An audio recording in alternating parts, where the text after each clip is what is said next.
দীর্ঘ ১.৫ দশকের বেশি সময়ে ফ্যাসিবাদী শাসন শোষণ শুধুমাত্র দেশের জনগণের গণতান্ত্রিক রাজনৈতিক অধিকারই কেড়ে নেয়নি, বরং শিক্ষা ব্যবস্থাকেও, অন্যান্য প্রতিষ্ঠানগুলোর মতন শিক্ষা ব্যবস্থাকেও প্রায় ধ্বংসপ্রাপ্ত করে দিয়েছিল। গণতান্ত্রিক বাংলাদেশে এবার অবশ্যই আমাদের ঘুরে দাঁড়ানোর পালা, এবং যখন আমরা দেখি আমাদের সামনে এত বিশাল ভবিষ্যৎ সম্ভাবনা, তখন আমাদের মনোবলটা আরো বৃদ্ধি পায়।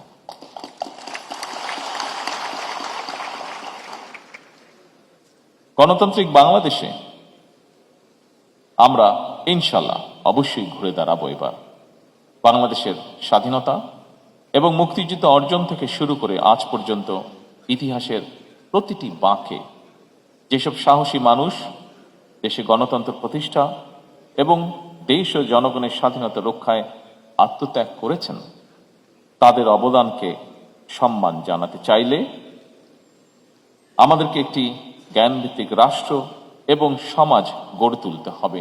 নিশ্চয়ই শিক্ষায়, দীক্ষায়, জ্ঞানে, বিজ্ঞানে, প্রযুক্তিতে নিজেদেরকে প্রস্তুত রাখতে না পারলে আমি মনে করি আগামী দিনে বৈশ্বিক প্রতিযোগিতায় টিকে থাকা মনে হয় কষ্টকর হয়ে পড়বে।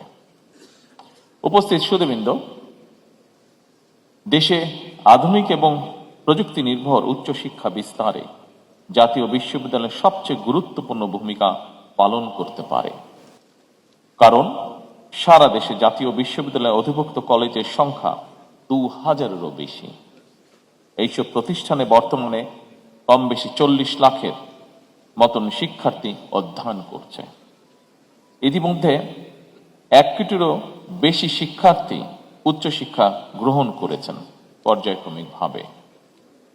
উচ্চশিক্ষা ব্যবস্থাপনার সমস্যা, সংকট এবং প্রতিবন্ধকতা নিরসন এবং শহর কিংবা গ্রামের যারা উচ্চশিক্ষা গ্রহণে আগ্রহী তাদের জন্য সুযোগ নিশ্চিত করতে সাবেক প্রধানমন্ত্রী মরহুমা বেগম খালেদা জিয়া ১৯৯২ সালে জাতীয় বিশ্ববিদ্যালয় প্রতিষ্ঠা করেছিলেন।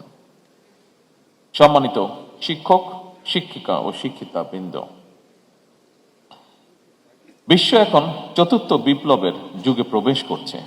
কৃত্রিম বুদ্ধিমত্তা বা আর্টিফিশিয়াল ইন্টেলিজেন্সের অবাধ প্রসার ও ব্যবহার বর্তমানে মানুষের জন্য নানামুখী চ্যালেঞ্জ তৈরি করেছে। অটোমেশন এবং এআই চালিত প্রযুক্তির কারণে হয়তো অনেক পুরনো পেশায় কর্মসংস্থান যেমন ঝুঁকির মুখে পড়েছে কিংবা অবলুপ্ত হয়েছে, একই সঙ্গে প্রচুর পরিমাণ নতুন নতুন ক্ষেত্রে কর্মসংস্থানের সুযোগও হয়তো সৃষ্টি হয়েছে।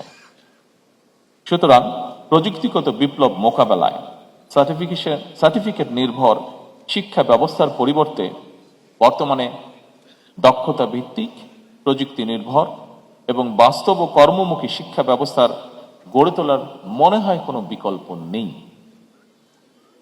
বর্তমান সরকার মনে করে artificial intelligence, cyber security and forensic science, programming, digital entrepreneurship, digital communication, cognitive empowerment, presentation skill, leadership এবং ফাইন্যান্সিয়াল লিটারেসির মতন সফট স্কিলের বিষয়সমূহ ছাড়া শিক্ষা কারিকুলাম মনে হয় পূর্ণাঙ্গ হয়ে উঠতে পারে না।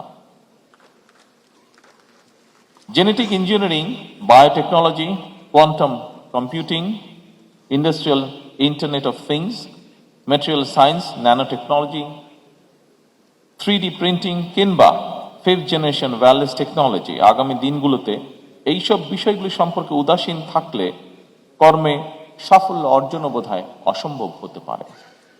এমন বাস্তবতায় বর্তমান সরকার অগ্রাধিকার ভিত্তিতে প্রাথমিক পর্যায় থেকে শুরু করে সর্বোচ্চ স্তর পর্যন্ত শিক্ষা কারিকুলামকে বাস্তব ভিত্তিক, বহুমুখী, কর্মমুখী এবং প্রযুক্তি নির্ভর করার কাজ ইতিমধ্যে শুরু করেছে। গবেষণা, উদ্ভাবন এবং প্রযুক্তিগত উৎকর্ষতার এই সময়ে শিক্ষা কারিকুলামে পরিমার্জন এবং সংস্কার একটি চলমান প্রক্রিয়া।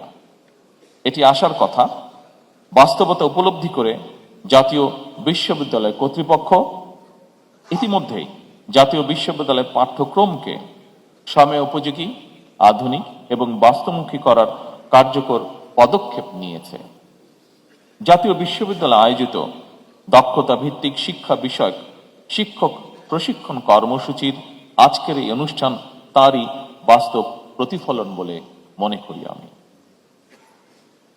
শিক্ষা শুধু ব্যক্তির পরিবর্তনের জন্যই নয়, বরং বর্তমানে প্রযুক্তি নির্ভর শিক্ষা রাষ্ট্রের অর্থনৈতিক প্রবৃদ্ধি, উদ্ভাবন এবং বিশ্বমানের প্রতিযোগিতামূলক সক্ষমতা তৈরিরও প্রধান নিয়ামক।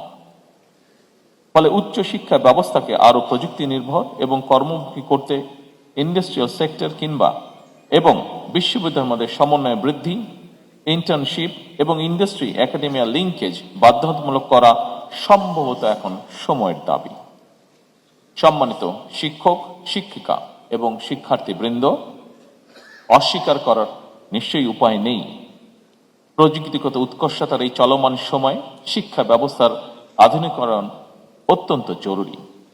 তবে এটিও মনে রাখা প্রয়োজন, আমি যেই কথাটি সব সময় বলার চেষ্টা করি সব জায়গায়, বিশেষ করে আজকে আমাদের সামনে যে ভবিষ্যৎ বাংলাদেশ বসে আছে তাদেরকে যখন পাই এই বিষয়টি আমি চেষ্টা করি উল্লেখ করতে।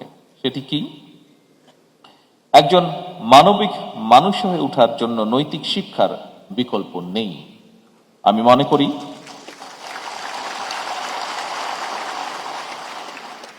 মনে করি জাতীয় বিশ্ববিদ্যালয় কর্তৃপক্ষ শিক্ষা ব্যবস্থায় প্রযুক্তি নির্ভরতা, দক্ষতা এবং মডার্নাইজেশনের পাশাপাশি শিক্ষার্থীদের নৈতিকতা এবং মানবিক স্বাস্থ্যের উন্নয়ন, সামাজিক অন্তর্ভুক্তি এবং পরিবেশ সংরক্ষণ এই সব বিষয়গুলোর প্রতি আরো অধিক গুরুত্ব দেবেন, যত্নশীল থাকবেন।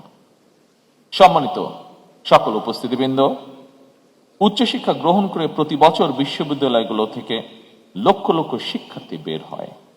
উচ্চশিক্ষা নিয়েও শিক্ষিত শিক্ষার্থীদের অনেককে বেকার থাকতে হয় দুঃখজনকভাবে। এর কারণ হিসেবে অনেকেই মনে করেন সর্বোচ্চ একাডেমিক সার্টিফিকেট অর্জন করলেও ব্যবহারিক, প্রায়োগিক কিংবা প্রযুক্তিগত দক্ষতা অর্জন করতে না পারাই শিক্ষিত মধ্যে বেকারত্বের হার বেশি হওয়ার অন্যতম কারণ। সুতরাং পরিস্থিতি বিবেচনা করে উচ্চশিক্ষা ব্যবস্থাকে বাস্তবমুখী করার লক্ষ্যে বর্তমান সরকার অ্যাপ্রেন্টিসশিপ, ইন্টার্নশিপ এবং ইন্ডাস্ট্রি একাডেমিয়া সহযোগিতা বাড়াতে কার্যকর পদক্ষেপ নিতে চায়।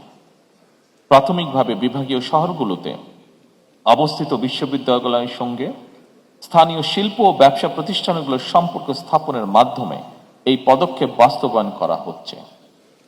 এর ফলে শিক্ষার্থীগণ একাডেমিক শিক্ষার পাশাপাশি শিক্ষার্থী অবস্থাতেই কর্মদক্ষতা অর্জন করতে সক্ষম হবেন। ফলে শিক্ষা জীবন শেষে তাকে, যা আমরা প্রত্যাশা করি, হয়তো ইনশাল্লাহ তাকে বেকার থাকতে হবে না। এছাড়াও সরকার ক্যাম্পাস থেকে ব্যবসায়িক উদ্যোক্তা তৈরি করারও বহুমুখী উদ্যোগ গ্রহণ করছে। এরই অংশ হিসেবে সরকার কলেজ এবং বিশ্ববিদ্যালয় ইনোভেটিভ বিজনেস আইডিয়া বাণিজ্যিকরণ করতে প্রতিযোগিতামূলক প্রক্রিয়ায় সিড ফান্ডিং বা ইনোভেশন গ্রান্ট প্রদানের সিদ্ধান্ত নিয়েছে।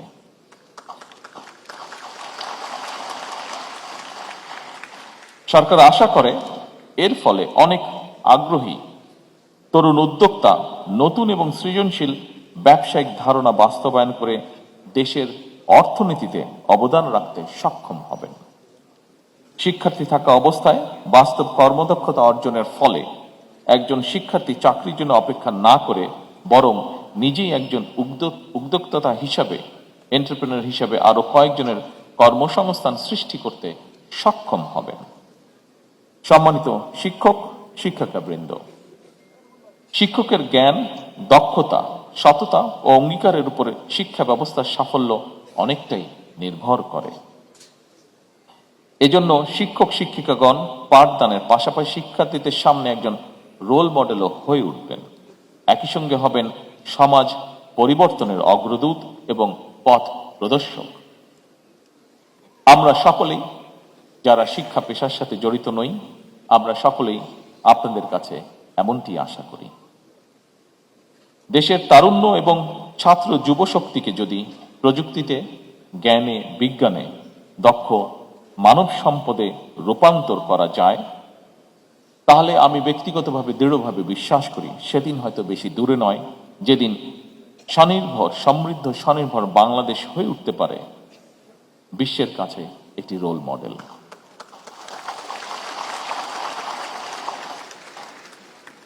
দেশের তরুণ সম্প্রদায়ের প্রতি আমার আহ্বান, নিজেদেরকে যথাযোগ্যভাবে গড়ে তুলতে পারলে তোমরাই হবে আগামী দিনের সমৃদ্ধ, স্বনির্ভর ও মানবিক বাংলাদেশের নির্মাতা।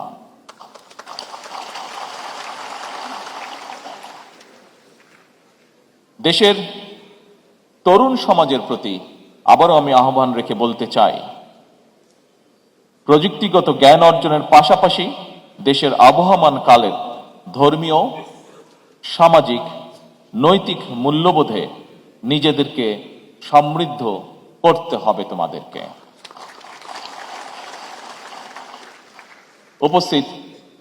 সম্মানিত সকল উপস্থিতিবৃন্দ, আমি বিশ্বাস করি বাংলা এবং ইংরেজির পাশাপাশি তৃতীয় আরেকটি ভাষা শিখতে পারলে দেশে বিদেশে কোথাও আমাদের ভবিষ্যৎ প্রজন্মের কর্মসংস্থানের সমস্যা হবার কথা নয় ইনশাআল্লাহ। জনগণের কাছে দায়বদ্ধ এই সরকার একটি জ্ঞান ও মেধাভিত্তিক রাষ্ট্র এবং সমাজ করতে চায়। জ্ঞান ও মেধাভিত্তিক সমাজ গঠনের মূল ভিত্তি হল এমন একটি পরিবেশ তৈরি করা যেখানে শিক্ষা, গবেষণা, মেধা, যোগ্যতা ও সৃজনশীলতা সর্বোচ্চ গুরুত্ব পাবে। আমরা ধৈর্যের সাথে যদি এগিয়ে যেতে পারি তবে নিশ্চয়ই ইনশাআল্লাহ আমরা এটি করতে সক্ষম হব। সম্মানিত উপস্থিতিবৃন্দ, শিক্ষক, শিক্ষিকা, শিক্ষাবিদ এবং শিক্ষার্থীদের দৃষ্টি আকর্ষণ করে বলতে চাই, জাতীয় উন্নয়ন কোনো একক ব্যক্তি বা প্রতিষ্ঠানের কাজ নয়, এটি একটি সম্মিলিত যাত্রা। এই যাত্রায় বর্তমান সরকার, বিশ্ববিদ্যালয়, শিক্ষক, শিক্ষার্থী, অভিভাবক, নাগরিক সমাজ এবং ইন্ডাস্ট্রিয়াল সেক্টর সহ সকলের সহযোগিতা আশা করে।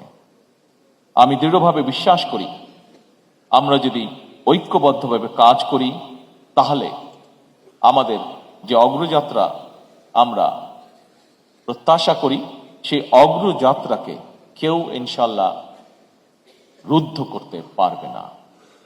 আসুন আমরা সবাই মিলে এমন একটি কর্মমুখী শিক্ষা ব্যবস্থা গড়ে তুলি যা কিনা শুধু সনদ প্রদান করবে না, বরং দেশে দক্ষ মানব সম্পদও সৃষ্টি করবে, জনসংখ্যাকে জনসম্পদে রূপান্তরিত করবে।